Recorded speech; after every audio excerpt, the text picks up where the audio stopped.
We're live at Progressive Field. I'm Dan Labbe. He's Chris Fedor. Our first guest is already here, Zack Meisel, fresh off a plane, apparently. It is opening day here at Progressive Field, the Indians' home opener. Of course, a holiday here in the city of Cleveland, as we all know. We will be with you from 2 to 3 today. Of course, Zack, our first guest. Then we're going to have Mike Chernoff, Indians' assistant general manager, with us. Paul Hoynes is going to join us at 2:30, and then Carter Hawkins, the director of player development, will join us at 2:45. So a packed hour for you. As you can see, Progressive Field behind us. We've got the corner back there, the renovations, the crates in the upper right field deck, whatever all that is. But Zack, the Indians kind of squandered that start from Corey Kluber the other day, but they're still coming home 2-1. That's a pretty good place for them to be. If they could just get this Kluber guy figured out, the starting rotation could be pretty good. We wrote about it plenty in the last 24 hours. Some of us even at 3 a.m. in the airport with nothing else to do. But if this team is going to go, it's going to be the starting rotation that carries it. And it's way, way, way too early to make any judgments about what this team is after 3 games against the lowly Astros. But to the extent that those 3 starting pitchers dominated in that ballpark, I don't care what lineup they were facing. If they're facing a Little League lineup, that's still impressive to give up 8 hits in 3 games and hold that team to 3 runs, strike out 36 times. I mean, the numbers are staggering, and it's a good sign. It looks like they're picking up where they left off in the second half, and it's encouraging if you're an Indians fan. Zack, you mentioned it being the lowly Astros in the first series for the Indians this year. It's a little different today. Detroit Tigers in town, the big bullies of the AL Central. Lineup is much better than the Astros lineup. What do you expect from Zach McAllister today? That's the magic question. I have no idea what to expect. He looked great in spring training. He might have been the Indians' best starting pitcher in spring training. As they're letting fans in the ballpark here. We're going to get a little balloon release, I think. McAllister might hold the key to this rotation. I don't know. They said if he pitches really well, he may stay in the rotation instead of going to the bullpen like they had planned for a few weeks. If he doesn't, he'll go to the bullpen, and they'll have TJ House. And if they need Danny Salazar at some point, they've got him. So they have options, but boy, McAllister, if he can resemble the guy he was 2 years ago and 3 years ago, that rotation's even deeper, and it's really dangerous. Chris mentioned the Tigers, the team they're playing today. Do you feel they're the team to beat in the Central still? I picked them just because they still have Miguel Cabrera, and they still have Victor Martinez, and they still have David Price. I mean, the talent is unquestioned. They have flaws, though. I mean, the injuries, Justin Verlander's already on the DL. Joe Nathan might be a good thing for the Tigers that he's on the DL. But it's not – they're the team to beat because they've won it 4 straight times, and they look like they should be a decent team again. But it's definitely wide open in the AL Central, I'd say that. It's so funny, though, Zach and Dan. So many people talk about Detroit, and the first thing that they talk about, obviously, is the lineup and Miguel Cabrera and Victor Martinez, and now they've got Cespedes. Look, their pitching staff in the first 3 games, and I know it was the Twins, so you take it with a grain of salt the same way you talk about the Astros. Their pitching staff looked like it was picking up right where it left off last year, despite losing Max Scherzer, despite Justin Verlander not being healthy coming into this season. They reloaded that rotation. For different reasons, these 2 teams' starting rotations are the key to their team. I think the Indians, they need those 5 guys to carry this ball club. The offense is going to be inconsistent. We've seen it. It's the same offense as they've had the last couple of years. You might have a little more pop with Brandon Moss now. The bullpen's going to be good. We know that. The Indians, it's the starting rotation. If it's great, they'll be fine. With the Tigers, is the rotation good enough? It's more just we don't know what to make of Alfredo Simon and Shane Green, and they're going to have Kyle Lobstein have to make some starts. There's not much depth there. And so if Justin Verlander is hurt, or if he's the guy that really struggled last year, they could be in trouble. Anibal Sanchez has struggled to put together a full season. He's injury prone. David Price is in his walk year. I mean, that's not like the solid foundation that the Indians have in their rotation. So if there's a little bit of vulnerability with the Tigers, it's definitely there. The other edge maybe the Indians have, Zack, is that bullpen. We saw time and again last year, a starter would dominate for the Tigers. We saw it against the Indians, and then the bullpen would come in, and the game would suddenly get longer. They were vulnerable. You could score runs against them. Is that still the Achilles heel? It is, and it's amazing because it's been the Achilles heel for so long. And everyone gives so many props to the Tigers front office and ownership because they throw money at every problem they have, but they have not been able to fix that bullpen. And I think Joaquin Soria will be good this year. Bruce Rondon, they get back. He was out last year with Tommy John surgery, and he's a fire-throwing right-hander. But it's still a question mark. Joe Nathan's your closer, and the fans are booing him, and he's been ineffective, and now he's on the disabled list. And Al Albuquerque's a guy who it seems like every time he pitches against the Indians, something goes wrong for him. So there are so many question marks with that bullpen, too, and it's amazing to me that they have not been able to get that figured out, because they've won 4 straight division titles despite it, and it's the same story this year. Is that good news for the Indians today? Michael Brantley in the lineup, been dealing with a back issue. How much of a concern is that? It was more concerning, I think, before he was penciled into the lineup today.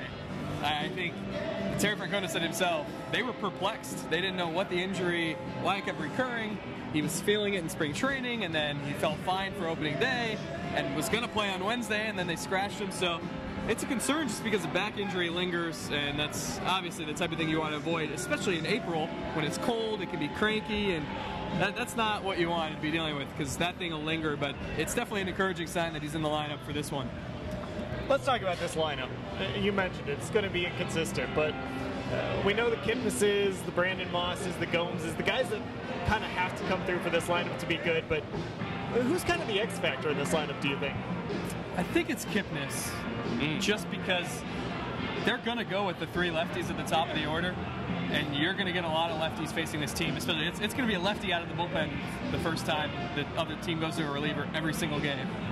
And, you know, Kipnis isn't that much worse against lefties than he is against righties, and the same can be said for most of those guys in the lineup. I think that whole thing is overblown, but he's really the key to this, because the middle of the order, when you've got Brantley, Santana, Gomes, and Moss healthy, and those guys are going to hit. But they need guys on base in front of them, and that's why I think Bourne and Kipnis are the 2 keys, and especially Kipnis. He had a nice triple the other way yesterday, and he's been hitting the ball the other way with authority, and that's a good sign. What about Jose Ramirez? What can he give this team offensively? We saw him hit that home run. Can he consistently hit for this team?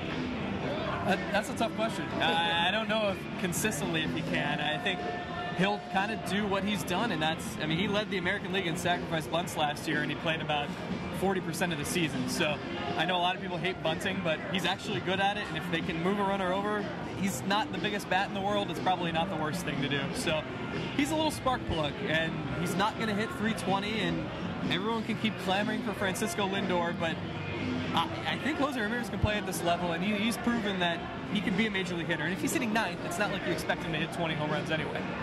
To correct you, I don't think everybody is against bunting. I think they're against sacrificing an out when there's only 27 of them in a game, Zach. Well, but we also saw, I think it was yesterday, Jose Ramirez put down a bunt and beat it out for a base hit. So it's not... Fans are okay with that? You're not always just giving up the out. And I hope Ned Yost is watching this, because he loves bunting more than anybody. But no, if he's your number 9 hitter, I think you're okay. I think if he's in the 2-hole, that means Kipnis is struggling or someone's injured, and that's when I'd start to get a little leery. You mentioned Michael Bourne at the top of the lineup. A couple of years ago, when the Indians had that splurge in free agency, everybody's going to talk about Nick Swisher and how he hasn't lived up to the billing. Michael Bourne has been somewhat disappointing as well. There was something that I noticed in Houston, and it might just be me picking out a small thing here, Zach. He almost beat out a grounder to shortstop, a routine grounder to shortstop. If he can put that kind of pressure on the opposing defense, that will make me feel better about the top of this lineup. Everyone wants to make a big deal out of the stolen base number, and that's easy to do because it's a round number that you can count, and it's easy to compare. He's not going to steal 40 or 50 bases. He's not. If he steals 20, I think the Indians will be happy. But he hit so well in spring training that the Indians were encouraged, because that means he has more opportunities to do that. And whether he's stealing the base or not, fine. But him being on first base is going to annoy the heck out of the opposing pitcher. And he can go first to third on a single. He can score on a single from second. It's just, if he can get on base at a higher clip, I think that's the big difference. That's what the Indians need. Zach, we know this place is going to be full today. We know it's probably not going to be full tomorrow. That's how it always goes. But there's so much buzz around this team, both here in Cleveland and nationally. Are people going to pay attention to this team this year? The thing that Cleveland fans are weird. It's almost calling as if you out. this isn't everybody. I don't want to make a blanket statement, but a lot of people, or some people, think you can't root for all three teams. It's like only one team can occupy your attention at once. And I just wonder, if the Cavs win the championship, will anyone care if this team's in first place? I don't know. It will be interesting to see. I think it's a really good thing for the organization that Sports Illustrated picked them to win the World Series, and that they're getting all this high praise and these great projections from these other national outlets. This was going to be filled today anyway, but maybe that coupled with new renovations, people want to see what they look like. And then, of course, the fact that they'll probably will be playing pretty well. All of those together maybe are a perfect storm, and they can boost attendance a little bit, but I wonder if people will be going across the street until June and they won't want to pay the money to come here until that's over with. So I don't know. It's tough to say, and we've seen it so many times before when it really doesn't always matter if they're winning until the end of the year. And I don't know if that'll follow that trend or not. Fans always fascinate me. And one of the things that I've been looking at here, guys, as we're here at Progressive Field, I've been looking at the jerseys and seeing which players fans have really gravitated towards. And I think there was a lull for about 2 to 3 years where there wasn't that one player that stood out. I remember about 6 months after Shin-Soo Choo was sent away, you could still buy Choo jerseys in the team shop. Who do you think at this point, Zach, is the guy that fans can really grab onto as the next great Indian? It's funny. I had a conversation with Mark Shapiro about a year ago, and in it, we were discussing this topic, and he said they had to kind of reel it back in on pushing the guys from the 90s. You know, they always used to have Omar and Kenny and Baerga come back and either throw out a first pitch or just do a luncheon with fans and stuff. And they had to kind of watch how often they did that because, like you said, fans come in this ballpark 15 years after the fact and are still wearing Jim Thome's jersey and Omar Vizquel's jersey, and nobody's wearing the guys on the 2011-2012 team. So I think Brantley and Kluber are the guys that they're going to push the most, as they should. The problem with that is Kluber is so quiet, and he's not the kind of guy. Those guys in the 90s that everyone gravitated towards had big personalities, and they were loud and colorful, and that's not, you don't really get that with this team. So it's more of a challenge, and I don't really know the answer to that. I would say Kluber and Brantley, but I think it's just easier to go back to the good old days of the 90s and have that nostalgia and put on your Manny Ramirez jersey and go to the ballpark. Hey, don't you have a book that kind of touches on the good old days a little bit? 100 Things Every Indians Fan Should Know and Do Before They Die, out in stores now on Amazon, any Barnes & Noble or local area bookstore. You know, that's a plug right there. By the way, I just saw a father-daughter tandem wearing Ricky Vaughn jerseys. So it's not just the 90s teams, it's the fictional Indians characters as well. And there were more Ricky Vaughn jerseys in 2010 than Shin-Soo Choo jerseys at this ballpark every day. Yeah, pretty much. All right, Zach, we know it's a busy day for you. We know you were on a plane very early this morning, so we'll let you go. All right, thanks for having me. All right, Zack Meisel joining us here on our opening day show. I'm Dan Labbe. He is Chris Fedor. Indians about to open the home season, and I brought this up to Zach. To be 2-1 right now, especially when you spoiled that great start by Corey Kluber on opening night, to be sitting at 2-1 coming home, yeah, it was Houston, but you'll take that. Without question, and I think at any point in the season, obviously you do want to put things in perspective, but look, you can only play who you play, and the Tigers open up against the Twins, and the Indians open up against the Astros, and the key to being a great team or being a championship contender, Dan, is taking care of business against the teams that you should take care of business against, and that means taking 2 out of 3 against the Houston Astros. That's what you have to do. Tigers have to take 2 out of 3 or sweep the Minnesota Twins. When you play against the Tigers, those are going to be dogfights, and you don't know necessarily how those are going to go, but you have to win those other ones, and the Indians took care of business against Houston.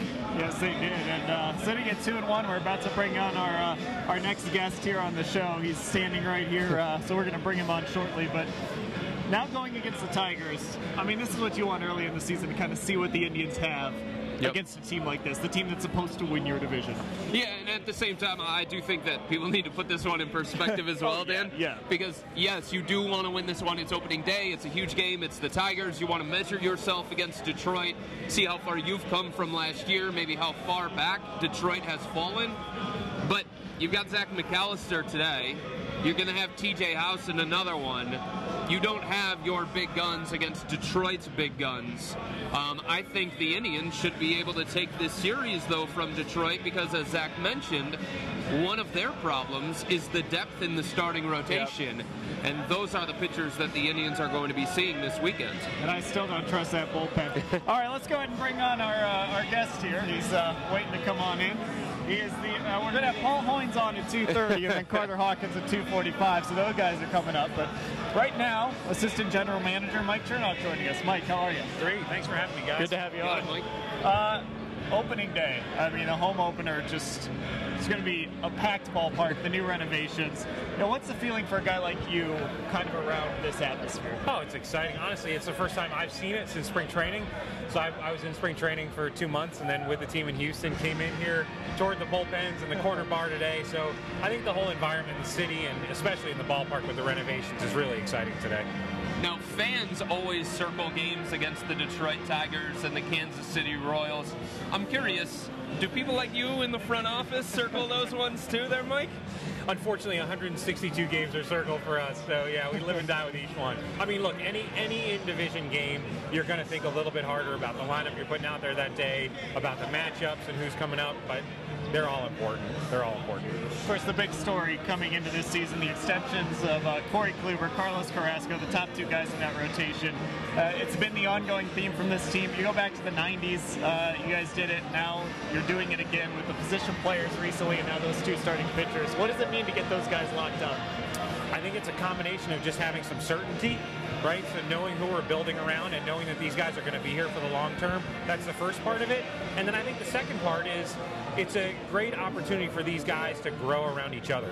So you've got a core of two guys in the pitching staff in Corey and Carlos that are going to be here through at least 2020, which is a pretty exciting thing to think about. And then you put behind them a young staff that I think really came together in the second half last year and hopefully kind of pitches on right behind that group to hopefully continue what we did in the second half last year. When you add to it some of the extensions for position players we did last year, I think you get that sense that we're really growing and building together. Not just financially, Mike, but when you invest in a guy like Corey Kluber and Carlos Carrasco and Jason Kipnis, that's exactly what it is. That's an investment in them, the person. Carlos Carrasco, it's been a roller coaster with him.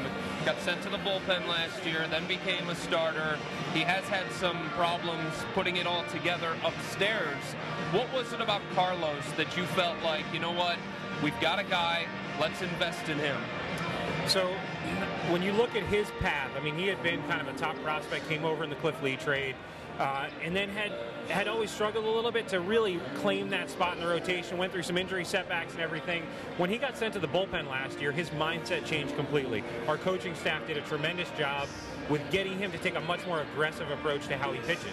He's a guy that used to throw 95 miles an hour all the time. No problem, always had a great arm. Well, he started throwing 97 out of the bullpen. The amazing thing is usually when a guy goes back to starting, he kind of takes that sort of, hey, I'll dot here, I'll use it when I need to now. He's taking the opposite approach. He gets after it from pitch one, and with that aggressiveness, I think you've really seen him take off. So it was more in the mindset, but it's showing up in the velocity, showing up in his secondary pitches. That maturity, the way that he settled into the role last year gave us the feeling that he's a guy who's always had good routines and work ethic. When he put the mindset component together with it, we felt confident that he's a guy that can help anchor the rotation. Now, you've got a guy on the mound today who went to the bullpen last year for a little while, kind of did the same thing. All of a sudden, you saw that velocity up. And then he comes to spring training, and nobody was sure if he was going to get in that rotation. So what does he do? He goes out and wins one of those jobs.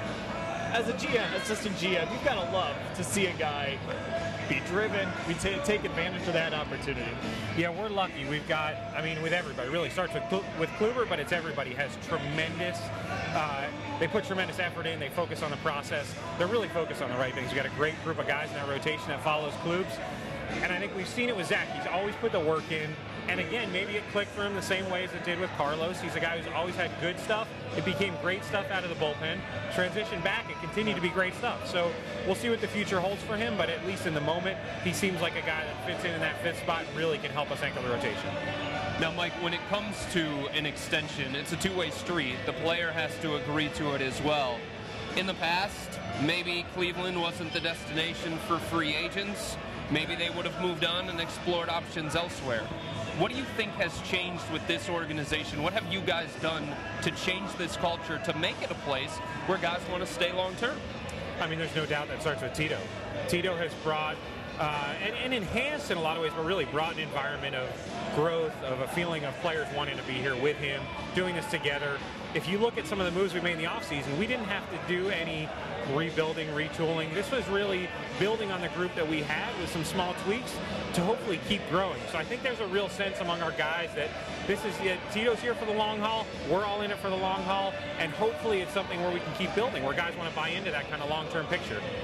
What kind of sense do you get as to how players respond to Terry Francona? Because you kind of watch how he talks after games, and you know, even before games, the way he interacts with players. It just seems, for whatever reason, guys respond to him. Why do you think that is, and what sense do you kind of have for how guys feel playing for him?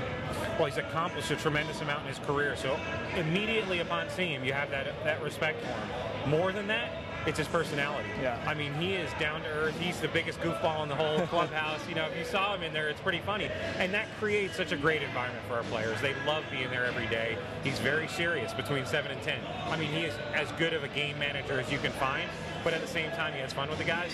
And I think they all appreciate that. The coaching staff appreciates it. We work hard, but we love what we do. Now, the Tigers here in town, I'm curious from an assistant GM's perspective, when you make the moves that you make, whether it's in free agency or in trades, how much of it is trying to compete with the other teams in the AL Central versus just trying to grow your own thing?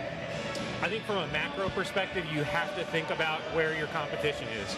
That's not just the Tigers, that's anywhere in the American League. And try to figure out where do we stand relative to that group. What's the sort of mode of the team? Beyond that, it's in every move you make is entirely focused. Once you set kind of the strategic direction, every move is focused on, does this make us better or not? And so really you're focused internally, and you kind of, once you set that direction, put everything else aside and say the best team we can put out there. What's the approach in the front office this early in the season? Obviously, we're months away from the trade deadline, any sort of trade deadline. So what's kind of the approach as you look at the team now playing real baseball and as you evaluate them and as you evaluate needs? I'd love to say sit back and watch, but I think we're all competitive people. That's why we're in the game. So, you know, we get into every game, and you try not to get too emotional, but at the same time, it's fun, it's exciting. You have the ups and the downs. So I think we're, from a sort of bigger picture standpoint, we're trying to assess the things that when we have needs, now it's not really a great time to make trades. Yeah. There's not a lot out there, so there's not a whole lot we can do, but we want to get a good sense by June or July of what are the team needs, where can we most help this team, look into our minor league system, where do we have depth where we can fill from within, who are the guys that maybe we can use as trade assets at some point. It's kind of that bigger picture and maybe a little bit longer term view.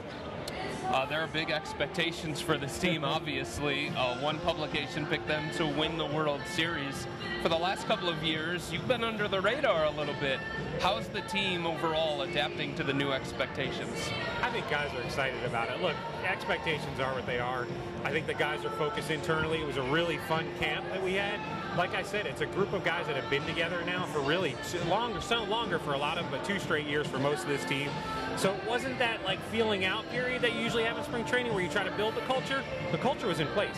We've got Michael Brantley and Kipnis and Gomes and a whole group of guys that know they're going to be here for a long time leading our clubhouse. So I think it was really a sense of look internally, focus on the group that we have, and have a really fun time this year. All right, Mike Chernoff, Assistant GM, Cleveland Indians, joining us. Thanks for the time. I appreciate it. Thanks, Mike. Appreciate it. All right, we'll have Paul Hoynes coming up momentarily on the show. And Chris, it's interesting the way they built this team. You know, they were aggressive in free agency a few years ago. Look, it didn't work out. Yep. We know that. Give them credit for spending the money. Wish it would have gone better. But now they've got some guys that they can consider a core, and they've got them locked up for a number of years. And just looking at this baseball team, even if they don't get it done this year. Yep. That would be a disappointment, but these guys aren't going anywhere. It's funny, Dan, because Mike kind of mentioned it right there. Every team in Major League Baseball has its own approach. And the Indians are just not going to be able to do what the Detroit Tigers do. They're not. They can't sacrifice the players from the farm system in big blockbuster trades. They can't go out and spend big in free agency. It's just the reality of what they have to deal with. So it's up to Mike Chernoff there and Chris Antonetti to find the right pieces, be willing to sacrifice certain players in certain trades, and get something in place. And then when you do have those guys in place, then it's up to you to find a way to re-sign those guys. Yep. And that's how the Indians have to do it, Dan. They have to do it from within. Identify their core, figure out if those guys are going to make sense long-term, figure out if the financials are going to make sense long-term, and then re-sign them here to Cleveland. And, you know, I love that he brought up the Terry Francona factor. You know, you've been around Francona in press conferences, and you've kind of heard how he talks and how players respond to him. But the other thing, too, is sometimes you got to bring in guys that are that manager's guy, like a Mike Aviles, even like a Ryan Rayburn. You know, guys that might not always have a huge impact on the field, although Aviles still has something left in the tank. But these are guys who are Terry Francona guys, and that means a lot in that locker room. If you remember, what was it, the late 2000s, the guy was Trot Nixon. You look on the field, and he's not making these great catches. He's not hitting a bunch of bombs, not driving in a lot of runs, but he's having an impact. Yep. Jason Giambi, he wasn't great. He wasn't in all these bombs, but what he brought to that clubhouse, it was invaluable. Every single team needs to have one of those kinds of guys, and it seems like the Indians do have some. And fans are going to make fun of it.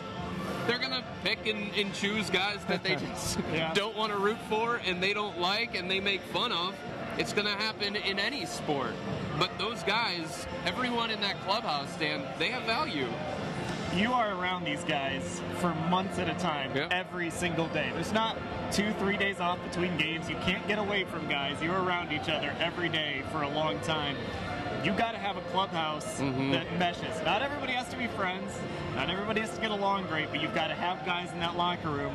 Maybe they aren't doing a ton on the field, but they're holding that team together. Yeah, and I think the Indians do have some of those guys. Now, the unfortunate thing is one of the guys that fits that mold is the guy who is making as much money as anybody on this roster. That's just the reality of the whole thing. It's Nick Swisher. It's the elephant in the room. It's a guy that the Indians invested in free agency, hoping that he was going to be a masher, hoping that he was going to solidify the everyday roster. And now he kind of has stepped into a different kind of role, Dan, as cheerleader. But for this team, his energy, his excitement, Zack even said it. There's not a lot of guys that have a lot of flair on this roster. Yeah, He's one of those guys who's very, very excited playing the game of baseball. It is a home opener. You can see it all behind us. The renovations, folks starting to come in. The Tigers out doing batting practice right now. It's a holiday here in Cleveland. As I look outside, the gates starting to fill out up there. I'm sure the bars are all packed downtown. And a guy we're looking for, Paul Hoynes, our next guest. Come on in, Hoynesy. Here we go. What's up, guys? There he is. What's going on, Hoynesy? Not much, guys. How was the trip to Houston, bud? It was interesting. No, it was fun. It was a good trip. Got out of the desert, went to Houston, and they pitched very, very well there for 3 games. The question I have is, when you were in Houston, did the owl follow you? No, the owl did not. I was always looking over my shoulder, but the owl stayed in Goodyear, Arizona, right on the corner of Bullard and something, wherever that was. If you're not sure what I'm talking about, Hoynesy tweeted about 3-4 days in a row that you saw this owl in the exact same spot every day. There's actually an owl statue up above us scaring the seagulls away or something. There you go. All right, Hoynesy, the Indians are coming home 2-1. They lost that opener with Corey Kluber on the mound, but they got 3 great pitching performances, got just enough offense. I mean, I guess there's your formula. Yeah, I think so. You saw strong starting pitching, good bullpen work, and just enough offense to get them going. And I think that's kind of the formula for the ball club coming into the regular season. Everyone thought they'd pitch well. and they have the concern is offense, and I guess it still is a concern. It still is, with the exception of home runs, I guess. I don't know where that kind of power came from with the Indians. They're not going to have to rely on that all season, Hoynes, are they? I hope not, because when you get, out of 3 games, you get 2 home runs out of your number 9 hitter. That's not going to happen a whole lot. And it's Mike Aviles and Roberto Perez, and Jose Ramirez hits another home run for you, and Brandon Moss, who hit 5 home runs in spring training, goes hitless for the series. It's funny that you bring up Jose Ramirez, because this is a guy who I think is in a very, very tough spot. Every fan that is here at Progressive Field right now is wondering about Francisco Lindor and the future of Francisco Lindor. And here's Jose Ramirez, who in the second half of last season played really well after the Indians traded away Asdrubal Cabrera, and still people are talking about Francisco Lindor. Well, Lindor, that's the bright light of the farm system. He had a great spring, but so did Ramirez. Ramirez played very well too. This is a guy that does a lot of good things to help you win. I really like him in the number 2 spot where they had him yesterday when Brantley was out. He stole 2 bases. He hit a home run. He gets a bunt hit in the first inning to move the run over. So Michael Bourne scores. You go up early, 1-0. He plays good defense. He does a lot of stuff. He's an interesting player, and he's a guy that I just don't think you can just. Hey, when Lindor's ready, you bring him up. I just don't think you send him back to the minors. You got to find a spot for him. You got to keep him here. Hoynes, the guy pitching today for the Indians, Zack McAllister, was not supposed to be on this mound today when spring training started. But here he is. He won the job when Danny Salazar faltered. Can McAllister keep this job for a while? I think he can. It's going to be interesting to see how they handle it, because after this start, they won't need a 5th starter until April 21st, 22nd, somewhere around in there. So I think they're going to use McAllister as kind of a bullpen guy, a swing guy between the pen and the rotation until then. So he'll start, he can do both. He pitched very well in September in the bullpen last year, and his velocity went up. He was throwing 97 miles an hour, and he's been able to hold that this spring as a starter. So that's one of the reasons he had such a good spring. So many people, when it comes to this starting rotation, Hoynes, they expect big things from Corey Kluber, and now the expectations might have raised when it comes to Carlos Carrasco because of what the Indians invested in him. Trevor Bauer is a guy who came out of college, and he was a top 5 pick, and there was all this attention on him, and he was the centerpiece of that trade a couple of years ago. Do you feel like things have clicked with Bauer? I don't know. He's such an interesting guy. You look at his spring training stats. He struck out 26 guys. He walked 1 guy in like 27 innings. And in the first game, in the first 9 hitters, he walks 5 guys and strikes out 4 guys. Or it might have been reversed. But, so I guess that shows you the difference between the Cactus League and the American League. But still, it shows you the difference in Bauer, too. So, but then, he goes in, he throws 6 hitless and scoreless innings despite walking 5 guys. So that shows you his talent. And that's a great sign. And the thing I've always liked about Bauer is his competitiveness. He doesn't let things. It looks like things are getting to him, but he's very, very competitive.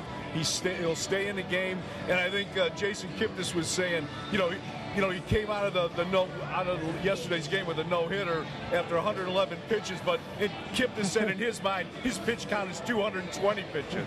Yeah. Well, Hoynes, the guy he's like a scientist out there. He's always experimenting with things, and you hear him talk about pitching, and he always wants to try new things. We know about the warm-up routine, and he's just such an interesting guy. If he can put it together, he's one of those guys I think fans would kind of drift to a little bit. I think so. He's very open on social media. He's a rap singer. He does a lot of. He's out there. Well, he's rapped. Yeah, he raps. I don't know necessarily. I don't know if he qualifies for that, but he's out there with the with the drones and everything. it's an interesting guy right there. That's an interesting cat. I don't know which way he's going to go, but I think he's poised for a big year, a good year, solid year. Hoynes, did you just say rap singer? Yeah, you can't be that, right? I'm showing my age there. Somewhere, my man Kanye West and Tupac and Biggie and all these other guys. They're dead though, aren't they? Yeah, but somewhere they're not happy with you, Paul. Kanye's still around. Since last we checked. Man, rap singer, he says. He hits me with a rap singer on the home opener. Hoynes, what do you expect today with Zack McAllister? It's the Tigers in town. Obviously, the Indians aren't getting David Price. They're not getting Anibal Sanchez. So what can we expect from this team today, do you think? I don't know. The Tigers scored a bunch of runs against the Twins. You look at that lineup, everyone thought Miguel Cabrera and Victor Martinez wouldn't be back. They're both back, and they're both swinging the bat well. They've got Yoenis Cespedes in there, J.D. Martinez, who destroyed the Indians last year. I think McAllister hopefully is not just throwing fastballs. That's a bad team to throw just fastballs to. In spring training, he threw a lot of breaking balls. It showed good split, good changeup, good curveball. So I hope he mixes his pitch as well. Hoynes, I asked Zack Meisel this. Who's the X factor in this lineup, do you think? Who's the guy that needs to be there for this team every single day? I think Moss is the guy. I think Moss gives protection to Carlos Santana. I think with Michael Brantley, hopefully he stays healthy and can stay in the lineup consistently. Then you've got a pretty good core right there with Brantley, Santana, and Moss. But Moss is kind of a stabilizing factor, I think, if he can swing the bat like he did in Oakland. Quincy, we have talked about this, Dan and I, today, and we've talked about it in the past, just when we can really start to evaluate what this team is going to be. And obviously, you don't get a great gauge of what the Indians are going to be against the Houston Astros. Houston's one of the worst teams in all of baseball. But at what point do you think we get a real sense of what this team's going to be moving forward?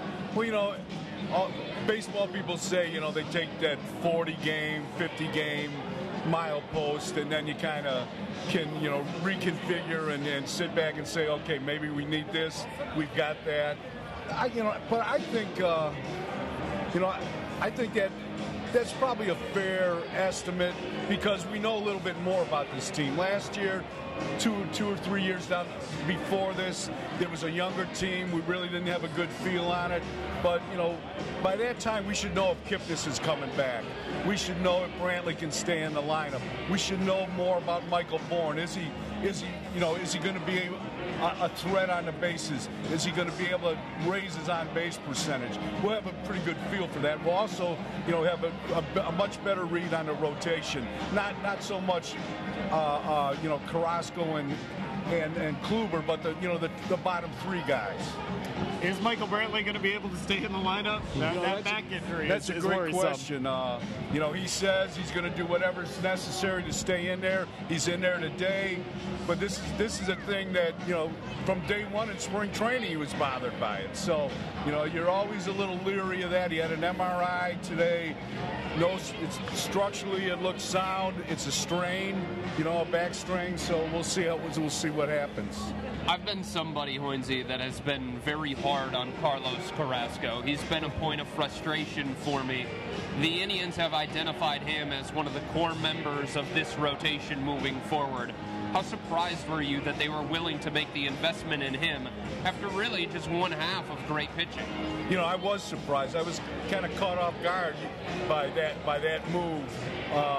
You figure with Kluber they try to sign him to an extension. Carrasco, like you, been up and down. I've been around the block with this guy, and when they put him in the bullpen at the start of last season, I thought, that's it. We're never going to see this guy again. He resurrected himself, and he's pitched pretty well. I'm thinking this is a guy. If he can stay healthy, he's gonna give you innings. He's a big, strong guy, and he's got to be better than throwing $8 and $9 million a year at guys like Brett Myers every year, and a guy like Gavin Floyd taking a shot in the dark on Floyd. if this guy can stay healthy, you know what you're going to get, at least innings-wise and production-wise. Now if he goes off the rails, I don't know, but you know, I think it's a gamble. It's a gamble, but I think at least he's your gamble. You know what I'm saying? He's your guy. You have a better idea what he can and can't do than anybody else. It's better than bringing in some random free agent pitcher. Hoynes, I wouldn't say this is a super young team. A lot of guys in their upper 20s, kind of in those prime years. You kind of look back at the last time they were really contenders back, starting maybe in 2005 through about 2008. How big do you think this team, obviously things can change with injuries, but how big do you think this team's window is right now? Well, I think it's a pretty big window. You know, they've signed, look at the core guys they've signed. They've got Gomes, they've got Brantley, they've got Kipnis, they've got Santana. You add Carrasco and Kluber to that. You've got a young, you got a young closer. You got fairly young, a setup man in Shaw. You've got, prospects coming, and Jose Ramirez is here. You got Linder on the way. I think this is a club that's building toward its window. It might not be this year, but it's not like it's going to slam shut in 2 or 3 years. All right, Paul Hoynes joining us here on our home opener. Sure, Hoynesy, once you get back to work. Thanks, guys. Thanks for taking the time. Thank you, man. You got it. All right, that was Paul Hoynes, our home opener show here on cleveland.com. Dan Labbe alongside Chris Fedor. Again, the Tigers out taking batting practice. Renovations, everything going on this year. A lot of excitement around this ball club. And Chris, looking at that kind of window of contention thing, not to sound like, the front office talking points, but it's kind of how the Indians have operated. Do you think that window is open this year, and how long do you think they have? I do think the window's open this year, Dan, and I agree with Hoynesy. I think it has opened itself for a long time, just given what they've been willing to invest. Corey Kluber, you feel like you're going to have a number of years with him beyond just this one where he's pitching at a high level. At least you hope that you're going to have that. Michael Brantley, these guys, these up-and-coming guys, are going to replace Nick Swisher and Michael Bourne, and I think that's really the important thing with this team. When you have a guy like Jason Kipnis, if he can refine his all-star form, if you have a guy like Jose Ramirez, if these guys start to produce consistently, Yan Gomes also there, it won't make what Swisher doesn't bring you that big of a deal. Yeah. A couple of years ago, when Swisher wasn't giving you what you paid for, it made it a big deal because you didn't have guys that could step up and replace that. It seems like now the Indians have guys that can do that. Absolutely. You know what, though? The other thing to take away from that last kind of window that I mentioned, that 05 to 08 window, when you get an opportunity, you better take advantage. Yes. You remember, they were up 3-1 in that ALCS. They probably would have won the World Series had they gotten past Boston, and it just didn't happen. Yep. And look at last year, Dan, just in Major League Baseball. Kansas City Royals took advantage of an opportunity. They had James Shields. It was the last year for Shields in Kansas City, more than likely. Everybody knew that he was going to be a free agent. When you have a guy like that at the front of your rotation, you absolutely have to take advantage of that. Nobody's really talking about Kansas City this year in the AL Central now. They're talking about the Tigers and they're talking about the Indians. So while Kansas City didn't win the whole thing, getting to the World Series is an example of what you just said, taking advantage when that window was open. They did. All right, let's go ahead and bring in our final guest. He is the Indians Director of Player Development, Carter Hawkins. We're going to bring him in here. Carter, hey guys, thanks for taking the time. Good to see you. How you doing? Good to see you. Appreciate it. All right, young guys signing extensions and getting locked in. From the player development side of things, how do you feel when you start seeing guys getting locked in and get those first big contracts? Yeah, that's a great question. I mean, I think the best part about it for us is the type of guys that are getting those contracts. When you have a guy like Corey Kluber, you have a guy like Yan Gomes, Carlos Carrasco that have just worked so hard, gone through such a diligent process to get to where they are right now, to have that example for our player development players and staff to see, hey, what it takes, to be an elite major leaguer. That's really special for us. How important is that, Carter? Because with the NFL draft right around the corner, the old saying is you can't cut a guy open and see what's inside there. You can't see the ticker. So how do you know when you have the right guys? What do you look for in particular prospects? That's another great question. I mean, it's difficult. You know, it's difficult, like you said, to understand makeup. Now, we spend a lot of time with these guys. You know, we're spending 3, 4, 5 years with these guys at times, you know, every single day in a clubhouse, talking to them, seeing their actions, seeing how they respond to adversity. And I think that's when you really see who a true person is you know, when they have those challenges and they bounce back from it. You know, Corey Kluber was not, you know, an outstanding prospect when we traded for him. He was a guy we liked, you know, but he saw those challenges and he overcame them. You know, Carlos Carrasco certainly has had the bumps in the road and he overcame those challenges.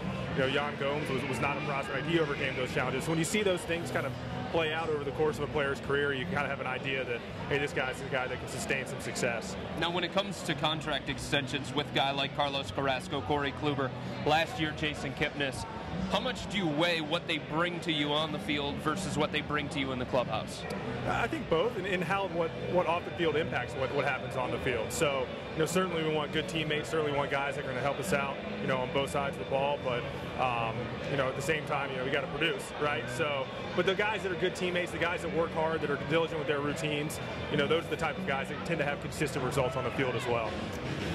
Carter, when new guys get in the organization, via draft, via trade, fans, media, we all like to put timelines on these guys. Do you do that yourself, or do you kind of let things play out a little bit before you start saying, all right, this guy's X number of years away? It's a tough one. I mean, we certainly, just for planning purposes, have to think about, hey, what's our team going to be in 2016? What's our team going to be in 2017? You know, especially as our pro scouting department is looking to acquire different players, or our draft is, you know, trying to maybe target a specific position. So we think about that.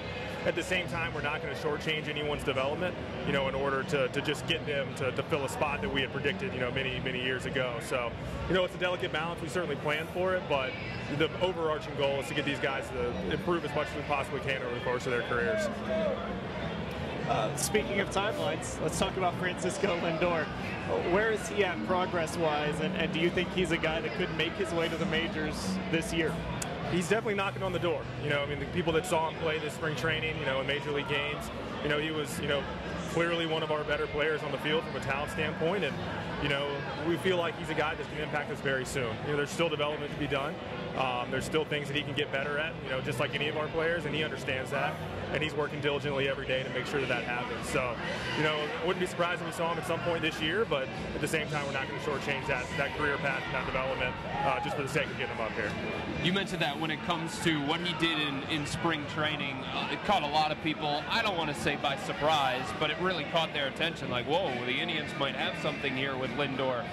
What was it about him that made you guys feel like, you know what, maybe a little bit more time in the minors for this youngster? I think really just the way that, you know, the team is set out right now. You know, going into spring training, we felt very comfortable with Jose Ramirez. We felt very comfortable with Mike Aviles. You know, felt like those guys were in a great position to impact our team and to, you know, to help lead us to a, you know, a good beginning of the season, and wanted to stick with that plan. You know, feeling just like Francisco has an opportunity to make some strides in AAA and make some strides so that when he does get up here, he's here to stay.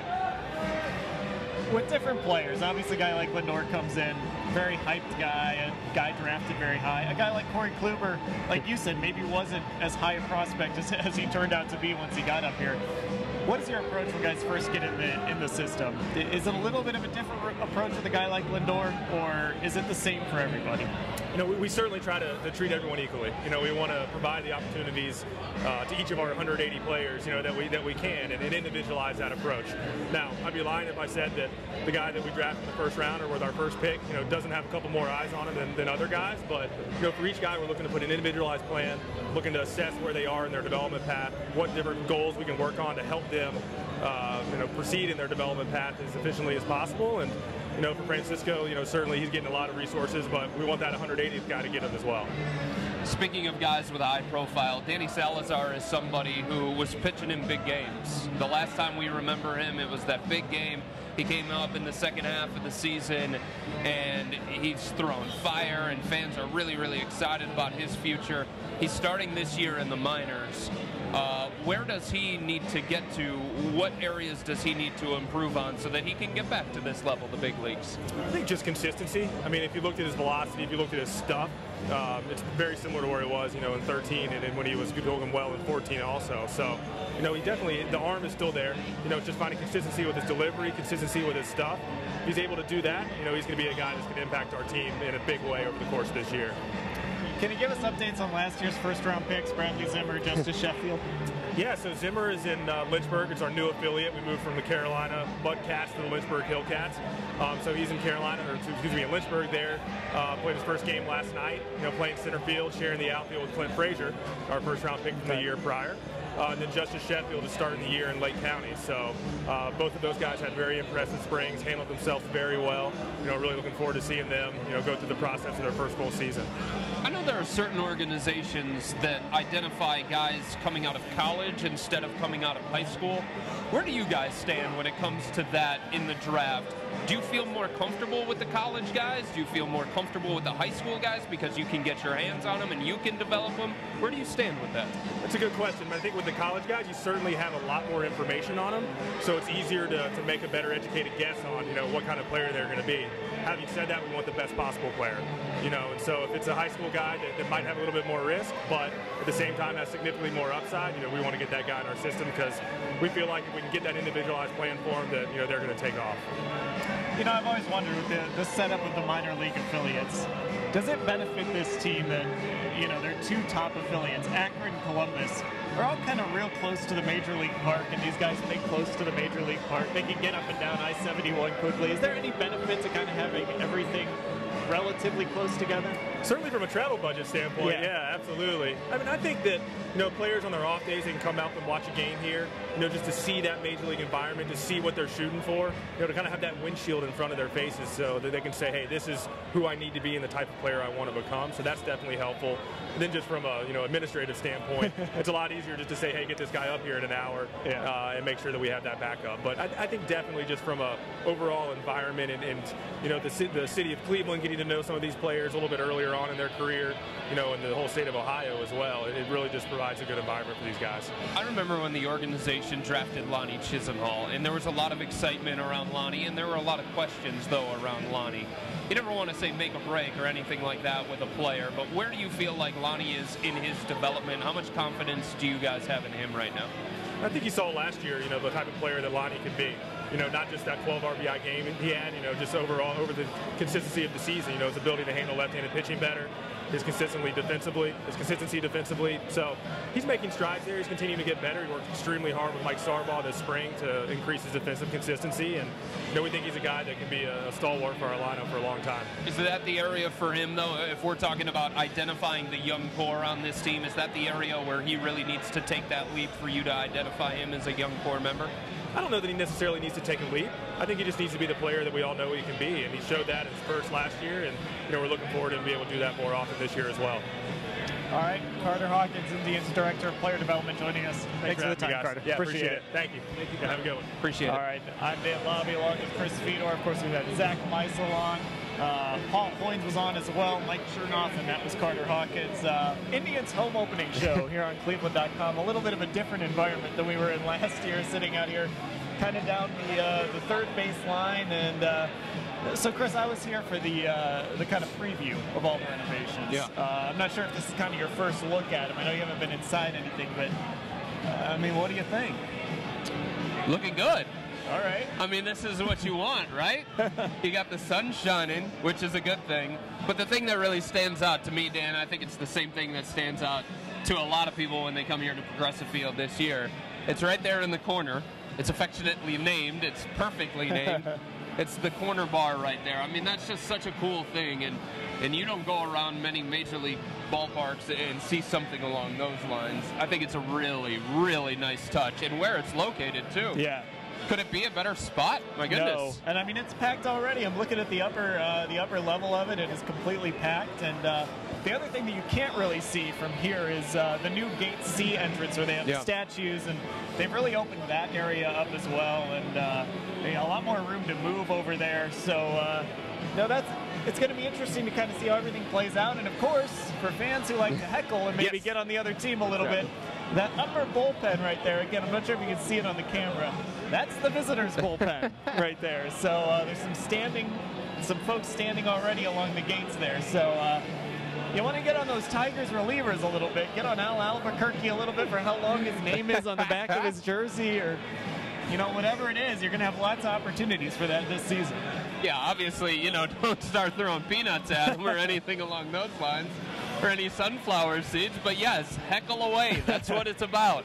And I don't want to say that's one of the reasons why they put that there. It's probably not one of the reasons why they put that there, but that's one of the benefits of sitting there, is that you can try and mess with players in a way that you obviously can't when you're sitting way up here. And, you're going to get to be able to see the bullpens no matter where you sit in the ballpark, which I think is interesting as well, because before they were kind of hidden way back, and so they've added some seating down there. So, again, I'm not sure what right field upper deck is all about, but everything else I think is really great. So I want to know, like, in a moment of truth, if the people that came up with that and the people that supported that would tell you that it came out the way that they expected it to come out. I just don't know. I don't know what the plan was originally. I don't know if that's the finished product, but that's certainly, one of the spots where a lot of people are looking and saying, I don't know about that one. Yeah, we'll see what happens up there. Everything else, though, when you get out here to Progressive Field, take a look at them and kind of see what it looks like. Fedor, I know we're 3 games in, but I don't think I've heard an Indians prediction from you yet. Oh, man, you're putting me on the spot like this. Well, Dan, after that Astros series. No, I'm just kidding. I do think this is a year where they're going to contend with the Tigers. I think the AL Central is going to come down to Detroit and Cleveland. We mentioned taking advantage of opportunities. When Detroit loses a guy like Max Scherzer, when Justin Verlander starts with an injury, the Indians have to take advantage of that. That's just the bottom line. The pitching staff, I think, is still a question for me, personally, because I still wonder what I'm going to get from Carlos Carrasco every single game. I wonder what I'm going to get from Trevor Bauer. There's a ton of upside, like everybody has said here today, but there's an element of risk and an element of known right there, too. So I think the Indians are going to compete with the Tigers. I don't think the Indians are going to win the Central, though. I think Detroit's going to win the Central. I think the Indians are going to get one of those wild card spots, and I think they're going to get beyond just a one-game playoff this year. I said 85 wins. And I'll go above that's that. With the then you start turning some of those one-run games in your favor and start turning that 85 into 88, 89. That's when the good things start to happen. So kind of see how they do in those close games early. And if those start going their way, sometimes that snowballs. And by the end of the year, what would have been 85 wins turns into 89, 90, like a couple years ago, 92. I think people forget that team won 92 games a couple years ago. And if you're asking me about a win total, a specific number, I'll say 89 wins for the Indians. That's where I have them at. Approaching that 90 mark, I could certainly see them getting to 90 if certain things break their way. But I'll say just a shade under 90 to start. All right. Indians home opener, another show here in the books. My thanks, of course, to our own Zack Meisel and Paul Hoynes, and, of course, Mike Chernoff, the Indians' assistant general manager, Carter Hawkins, the director of player development. I'll tell you, every time they give us one of these player development guys, they're really good. Yeah, they are. They're fun to talk to. You can see why some of these guys are getting promotions, too. That's the other absolutely. thing. Of course, Dave Peckowitz pushing the buttons behind the scenes, and Dave Campbell putting our guests together along with Joel Hammond from the Indians. Thanks to all of them. He is Chris Fedor. I'm Dan Labbe. Enjoy the home opener.